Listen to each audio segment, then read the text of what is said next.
Hey everyone, today I'm going to show you how to disable Steam auto updates and prevent your mods from breaking. So let's get started with this quick tutorial. First, open your Steam app and log in with your credentials.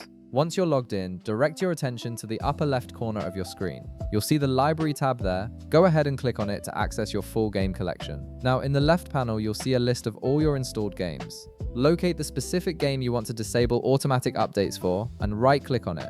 This will bring up a context menu with several options. From this menu, select Properties to access the game's settings. Once the Properties window opens, look at the left panel again.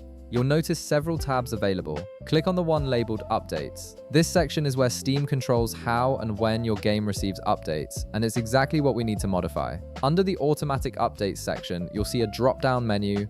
Click on it to reveal the available update options. From the list that appears, select Wait until I launch the game. This is a crucial setting because it fundamentally changes how Steam handles updates for this particular game. Instead of automatically downloading and installing updates in the background while you're not playing, Steam will now hold off on any updates until you actually try to start the game. This setting is particularly valuable if you're running modded games. When Steam pushes out an automatic update, it can break your mods, corrupt save files, or cause compatibility issues with the modifications you've carefully installed. By choosing this option, you maintain control over when updates happen, giving you time to check if your mods are compatible with the latest version before updating. It prevents those frustrating moments when you launch your game only to find that a background update has broken everything.